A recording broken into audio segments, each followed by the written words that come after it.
Monsoon special कांदा भजी करण्यासाठी लागणारं साहित्य: काप केलेले कांदे, चवीनुसार मीठ, बारीक चिरलेली कोथिंबीर, बेसन, लाल तिखट, हळद, ओवा, चिमूटभर हिंग, तळण्यासाठी तेल, काप केलेले कांदे, चवीपुरतं मीठ, कोथिंबीर एकत्र मिसळून घेत यात बेसन, ओवा, तिखट सगळं एकत्र करून घेत याचे अशा पद्धतीने भजे घालायचे आणि तळायचे.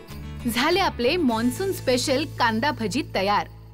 मस्त लागते, म्हणजे छान अशी हलकी होते आणि पटकन बनवून होते, कमी त्रासामध्ये होते. तर सगळ्यात आधी इथे मी घेतलेला आहे कांदा. सो या भाजीसाठी ना कांदा असा थोडा डाईस करून घ्यायचा. एकदम बारीक चिरलेला कांद्याचा वापर इथे आपण या भाजीसाठी नाही करत. यामध्ये घालूयात आपण मीठ चवीपुरतं, खूप सारी बारीक चिरलेली कोथिंबीर. तर हे करूयात मिक्स. मीठ चांगलं कांद्याला चोळूयात. आणि आता मीठ चोळलं की हा कांदा एक अर्धा तासासाठी आपण बाजूला ठेवूयात. म्हणजे काय होतं, कांद्यामध्ये पाणी सुटतं आणि आपल्याला हे पीठ मळताना कमीत कमी पाण्याचा वापर करून आपण हे पीठ मळू शकतो. आणि इथे हे मिश्रण मी अर्धा तास ठेवलं होतं आणि तुम्ही बघू शकाल कांद्याला आहे ना भरपूर पाणी सुटलेलं आहे. आता यामध्ये घालूयात बेसन. खूप घालायचं नाही आहे, अगदी थोडंसं घालायचं आणि नंतर लागलं तर मग आपण यामध्ये वाढवूयात पीठ.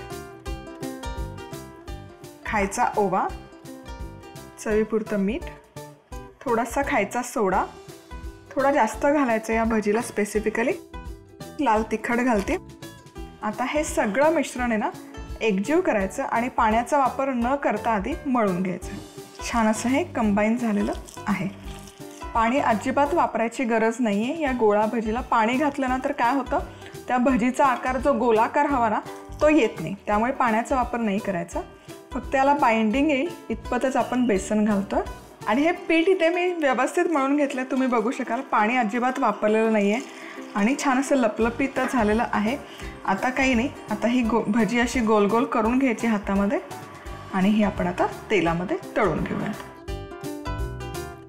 मस्त अशी गोल गोल भजी सोडायची आणि छान खरपूस होईपर्यंत तळायची. आता हे छान असे सगळ्या बाजूने तळून घ्यायचे. तुम्ही बघू शकाल ऑलरेडी खूप छान दिसत आहेत. आणि तुम्हाला हवं असेल ना तर यामध्ये हिरव्या मिरचीचे तुकडे घालू शकतात.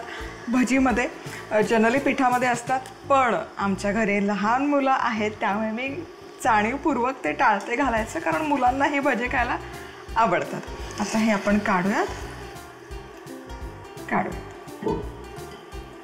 क्या बात है.